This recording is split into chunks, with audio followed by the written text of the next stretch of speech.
Now, if you're going through the revision, which you will be doing next week, you can't sit there and just read through your entire paper trying to address all of the issues. So it's best to turn it into a process as well, in the same way that writing is a process, revision is a process. So approach it like this, okay? First, think about your purpose, and then look at your thesis and consider the audience you're writing for, okay? Read through the essay with these things in mind. Then, after that, look at your topic sentences and look at your evidence. Does the evidence effectively support the topic sentences? And then, in turn, the thesis. Next, rethink the organization, both of the individual paragraphs, meaning the evidence, and the paragraphs in relation to each other. So you would take organization as third. Then, after that, look at clarity and style. Specifically, are your sentences clear and direct, and can the reader understand them? Okay, that's very important. If you're writing for somebody else, you want to be understood. Then the fifth stage, that's when you go to issues like grammar, to punctuation, to spelling. Okay, in other words, looking for any problems, major errors in grammar, such as subject-verb agreement problems, comma splices, run-ons, fragments. When I say run-ons, I mean fused sentences, and we'll cover these later in the semester. And of course, spelling. When you do spelling, by the way, let me add something here. You need to be very careful about using spell check. Remember something, spell check is stupid. A computer's stupid. A computer does not have a brain. A computer can't think. A computer can't read. If a computer marks your words as misspelled, it's because it's been programmed to recognize certain patterns of letters. And if it recognizes the pattern of letters, it's not going to mark it misspelled. If it doesn't recognize it, it's going to, but it doesn't know what the word means. It doesn't know anything about spelling. It simply knows that, I wouldn't just say knows, it simply reacts to a series that it has not been programmed to recognize. So even if you use spell check, and I think spell check's wonderful, it's still not enough. You have to go through. And if you're using spell check, do not click on the first word that spell check offers, because that's not necessarily the word that you intend. Okay? And then finally, in the end, after you've done all of that, proofread the entire essay. Go through it very quickly. You might want to read it backwards. That's one of the things the book suggests, where you read the last sentence first and then work your way back, because you're not reading it at this point for organization, for clarity, style, for structure. You're reading it to see if there are any errors you've omitted. So inverting the traditional reading pattern, allows you to concentrate on the essay on a sentence by sentence level. If you're reading it anticipating the next sentence, then you might not be concentrating on the potential errors in the sentence that you are reading. If you're reading it backwards, you don't have the opportunity of anticipating the next sentence, so you can give full concentration to the sentence that you're reading. Again, don't try to look at all the parts of your paper, from ideas to organization to, I'll add again, spelling and clarity at the same time. Take it step by step. Okay, here are a set of questions to ask yourself when you go through step one of revision, when you're reconsidering the purpose, the thesis, and the audience. Have I fulfilled the objectives of my assignment? That's obviously a big one. And I've underlined the ones that I think are especially important. Did I follow directions carefully? That is a very big one. Look over the assignment again. See what is required of the assignment. Make sure that you have done what has been asked of you. Do you understand the purpose of your essay? Okay, based upon reading it again. Does my essay reflect my clearly understood purpose by offering an appropriately narrowed and focused thesis? So, of course, looking at your thesis and making sure that it has a controlling idea, that it has a subject, that it's very clear and direct and not convoluted is very important. Do I have a clear picture of my audience, their character, knowledge, and expectations? You should really consider this. And again, your audience is going to be a sort of average person, right? Someone who is interested in the subject but doesn't understand the subject. And then finally, have I addressed both my purpose and my reader's needs by selecting appropriate strategies of development for my essay? Now, I'm going to be, each one of our assignments is a particular strategy for development, so that particular question is not essential in this class. Now, it may be essential and probably will be essential in 1002 and in other papers that you write in college and beyond.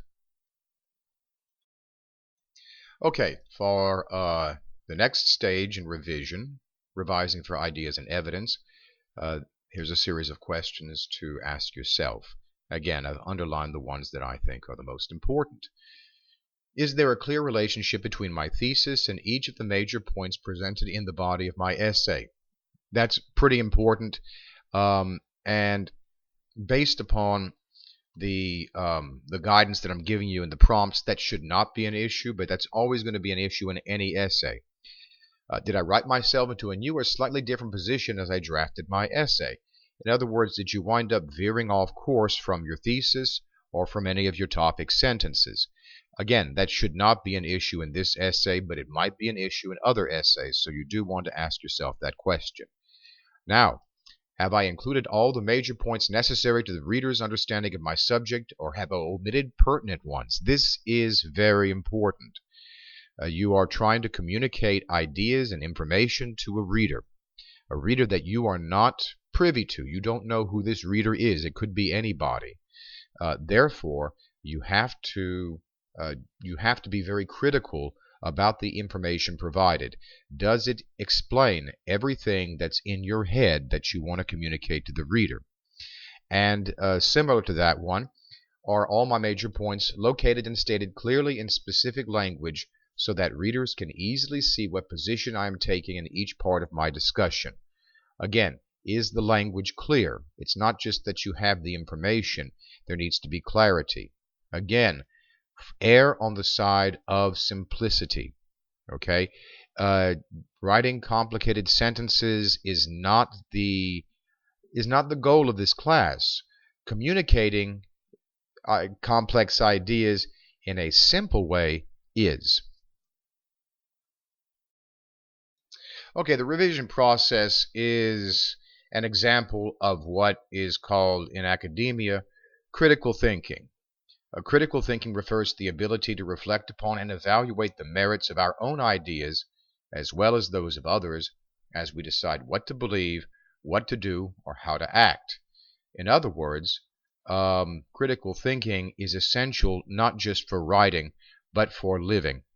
We don't want to be duped, fooled, swindled, or anything else. And so if we are going to avoid the hucksters and the charlatans, these words mean nothing to you, then I'll just put it this way. If we're going to avoid being ripped off in some fashion, and I don't mean just monetarily, I mean ideologically, politically, culturally, spiritually, we have to think critically about what we're presented. And when we are articulating something of importance, we have to think critically about what we're saying as well.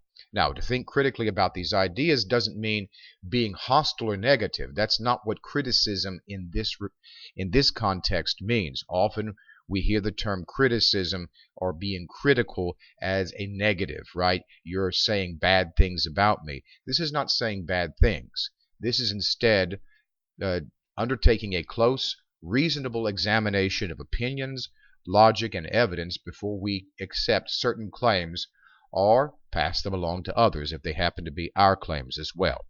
So, all of this, in many respects, all of what you're working on this semester involves critical thinking. If you cannot think like a critic, someone who can weigh, assess, and identify weaknesses in a position or an argument, then you're not going to be successful in this class, and you're not going to be successful in a lot of classes, and you may not be that successful in life either.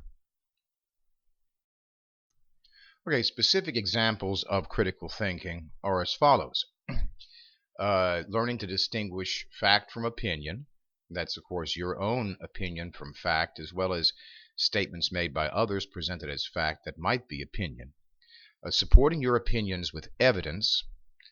Evaluating the strength and source of your evidence. That's especially important when it comes to doing research papers. Use enough specific supporting evidence. That's true in all essays that you write.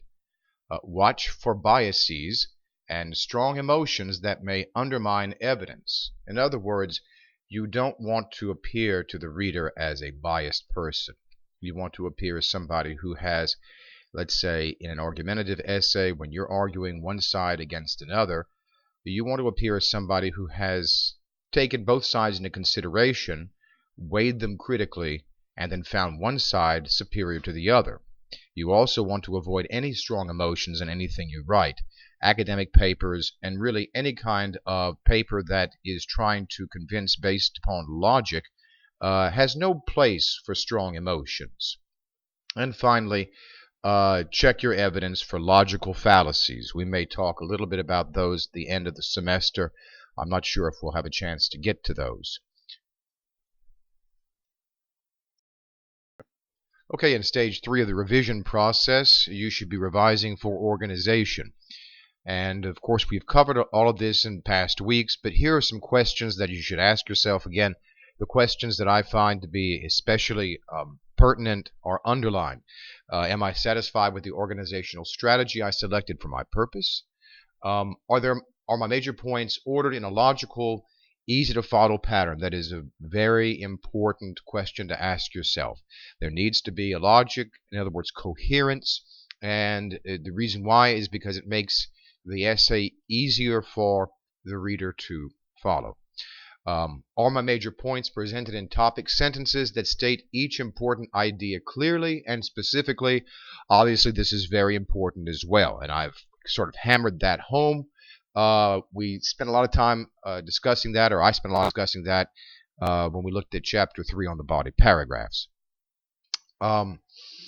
Is there a smooth flow between my major ideas? In other words, within your paragraph, are you using transitions to get from one point to the other?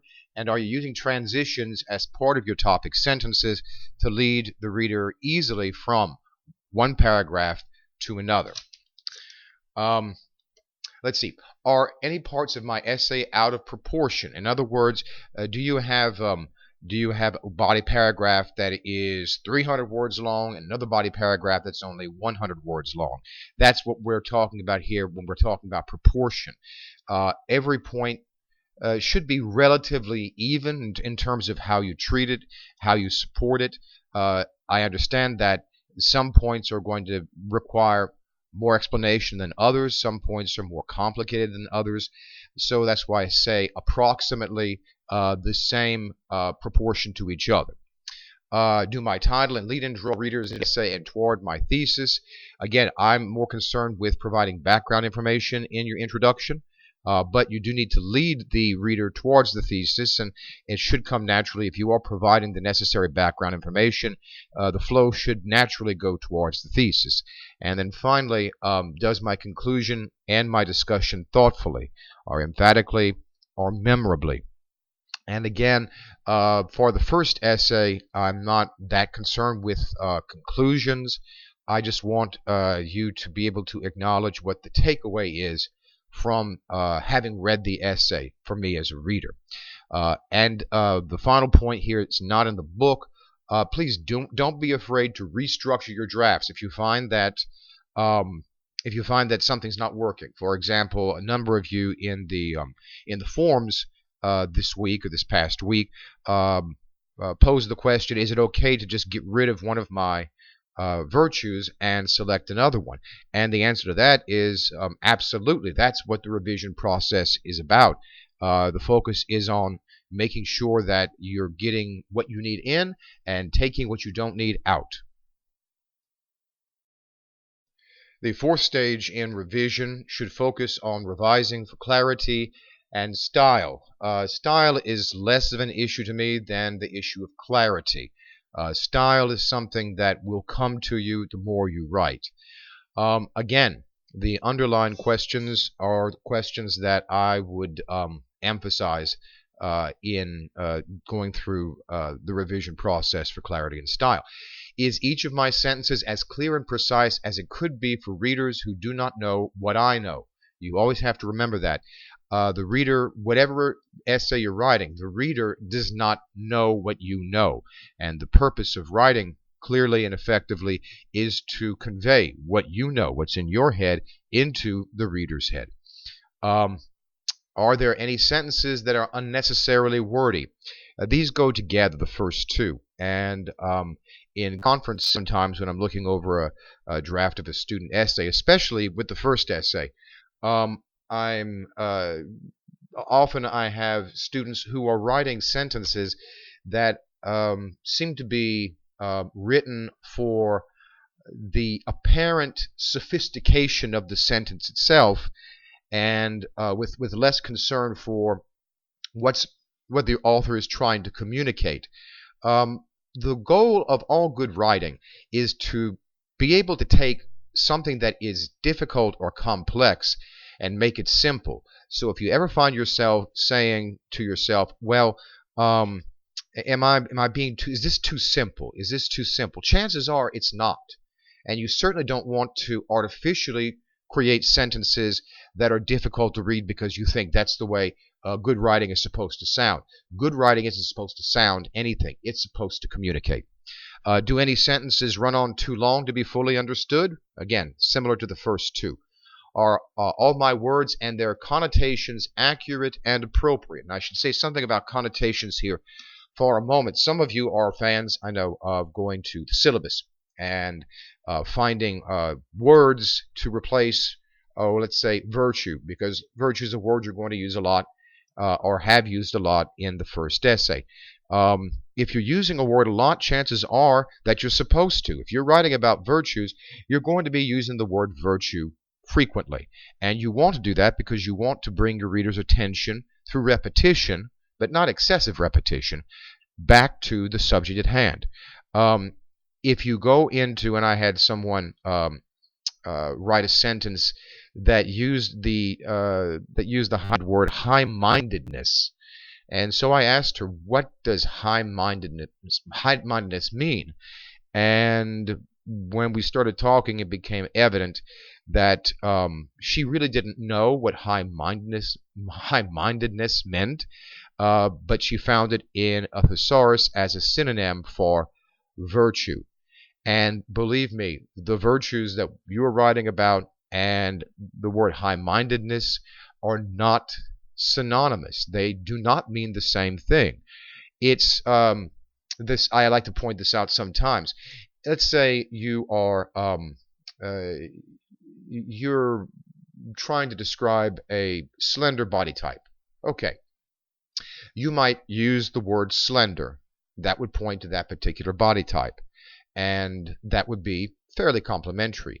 If you said svelte, some of you may not know that word, but that is a highly complimentary term for especially a woman, a woman with a thin waist.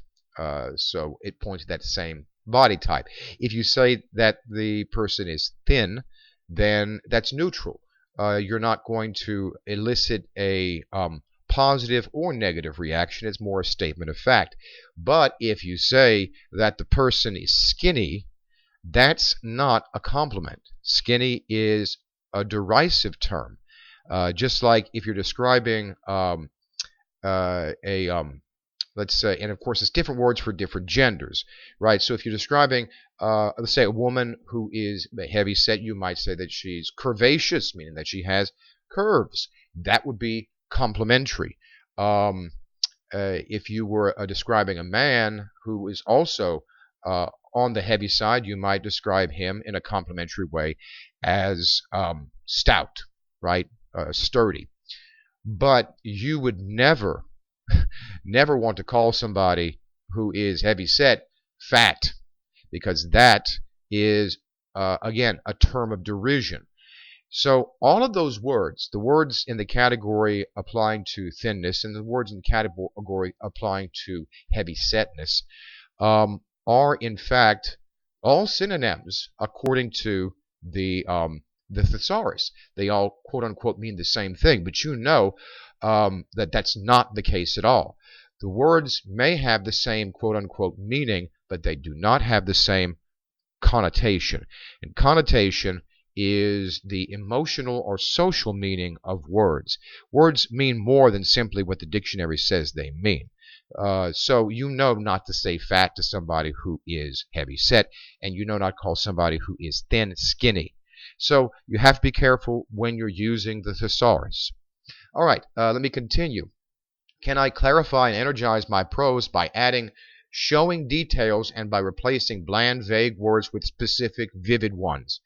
That's key. This is really, in many respects, heart and soul of all good writing.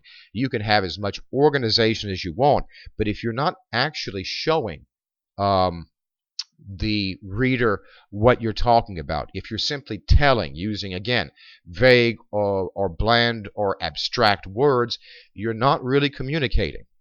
Now, can I eliminate any pretentious or unnecessary jargon or language that's inappropriate for my audience? That's a good thing to remember, especially if, for example, I was looking at a student paper and he was using acronyms from the military. And in fact, his title was an acronym from the military, and I looked at it and I said, I don't know what this means. And so he said, well, each letter stands for a word, and he listed off all the words. I said, that's fine and dandy if you're in the military, but you're not writing to just people who are in the military. You're writing to a diverse audience. You can't use this because most people don't understand what it means. And there were other little abbreviations or acronyms that he used throughout the paper. It's fine in the military to use these because everybody understands what they mean. But it's not fine to try to use those same words to communicate with somebody who's not in the military. So he had to go back and revise his paper to remove as much as possible that military jargon from his writing. And then finally, and this is a key thing here too, y'all, is my voice authentic, or am I trying to sound like someone else? In the papers I was looking at today, for example, for my face-to-face class, I noticed that that a number of students did not sound like themselves. It sounded like they were selecting words or constructing sentences that lacked an authenticity, that it was an attempt to sound other than how they normally would sound. When writers talk about voice, okay, we don't talk about voice strictly as the verbal communication. We talk about voice in terms of how how one sounds on the page. You all have a unique voice, and what you need to be learning in this class is not how to hide from that voice, but how to use that voice to communicate what's inside your head. You are never going to be able to write like somebody else, but you can learn to write like yourself, and that's really what you're working towards. Stage 5 in the revision process is editing for errors. And there's not really much to say about this, but there are some tips, okay? Read your paper aloud, or have someone, better yet, have someone read it to you aloud. You'll be surprised at what you hear. And note, if you are having somebody reading it to you aloud, notice where they're having difficulty understanding or reading it, because that tells you to mark that spot, because that's something that you've got to go back and correct. Knowing your enemies involves being aware of the kinds of mistakes you're prone to. Some students are prone to subject-verb agreement problems. Some students are prone to misuse of semicolons, which, if you don't use them correctly, create sentence fragments, which is a major error. Some students have problems with pronoun antecedent agreement. So right now, you probably don't know your enemies. After your first essay, you're going to have a very good sense of them. You'll be able to go back and say, yeah, I see this problem here, I see that problem here. A good trick is to read backwards. If you start with the last sentence and work your way to the first sentence, you are going to catch more errors that way, because you are reading sentence, you're forcing yourself to read sentence by sentence. If you're reading from the first sentence to the last sentence, then you might simply get lost in the essay itself. You might be reading ahead or anticipating what's coming up next. If you're reading backwards, you're really going to have a hard time anticipating. Therefore, you're going to focus on the sentences, and that's what you want to be doing in the stage here of editing. Learn some tricks. Honestly, I don't know what that's doing here, but you might want to make reference to the book regarding what tricks they suggest.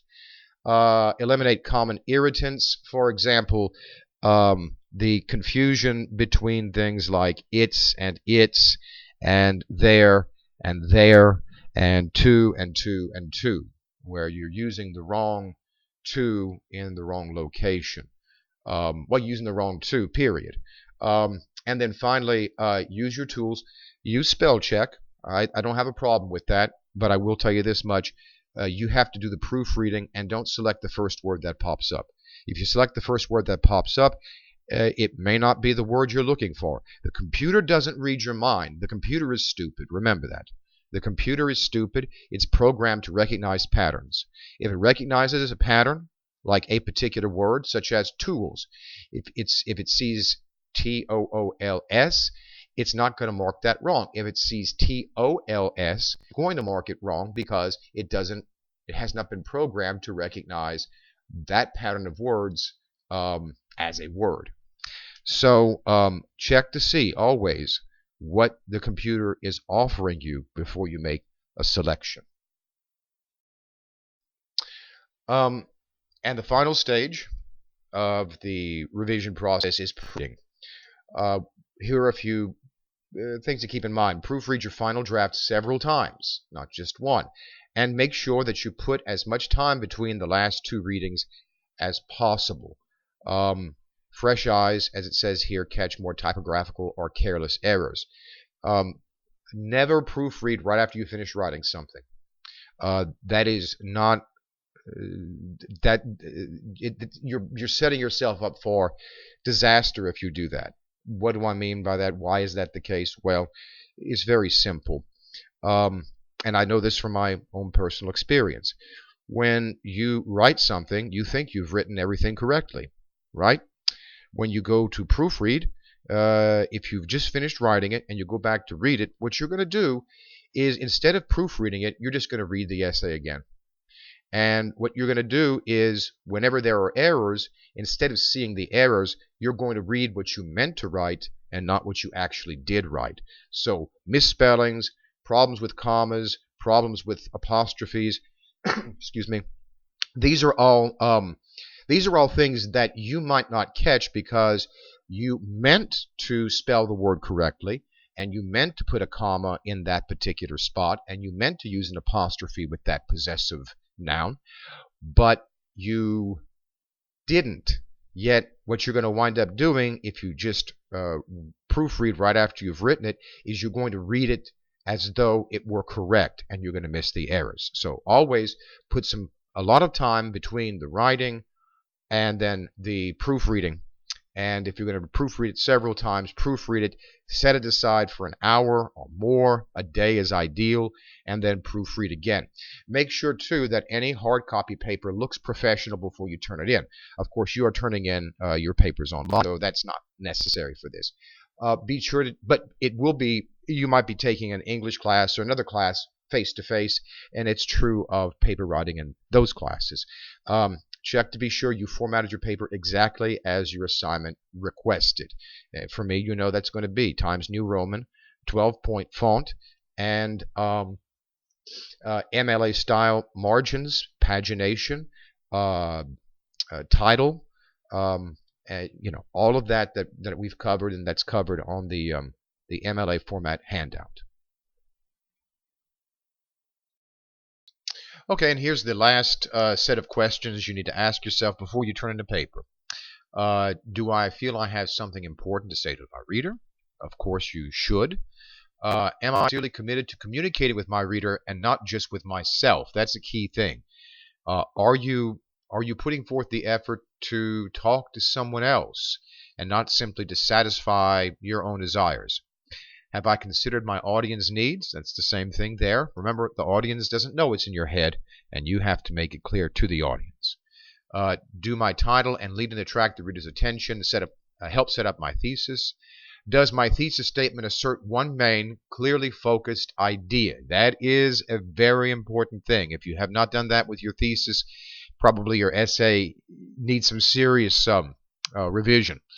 Does my thesis and or essay map give the reader an indication of what points the essay will cover? If you are using an essay map, that's perfectly fine. You are doing that in your first essay. And then finally, do my body paragraphs contain the essential points in the essay's discussion? And are those points expressed in clearly stated or implied topic sentences? Now, you know me. I want a clearly stated topic sentence, and I want it to be the first sentence of your body paragraph. Okay, well, there's a few more questions to ask yourself, and you can see them, they're almost all underlined, so here we go. Is each major point in my essay well developed with enough detailed supporting evidence? That should be an obvious question to ask yourself. Does each body paragraph have unity and coherence? Does it stay focused on the main idea in the topic sentence? And do all the sentences work with each other to explain that? Are all the paragraphs in my essay smoothly linked in a logical order? Again, about using order of emphasis. That's probably what you'll be using throughout the semester. Does my concluding paragraph provide a suitable ending for the essay? Yes, but I'm not that concerned with the first assignment. Are all my sentences clear, concise, and coherent? Notice the word concise. Okay, you want to say as much as you can in as few words as you can. Are my words accurate, necessary, and meaningful? Necessary is a very important word in this question. Do you need to write this word? Right? If you don't, see about revising it out. Have I edited and proofread for errors in grammar, punctuation, spelling, and typing? Obviously, you need to have a nice, clean copy to turn in. And then finally, has my essay been effectively revised so that I am proud of this piece of writing? You need to be proud of the work you do at every level, whether work you do at school, or whether it's the work you do on the job, or whether it's the work you do around the house. You need to be proud of that work that you do. Okay? So ask yourself that question. Am I proud of this? If you're not proud of it, fix it. Get it to the point where you can be proud.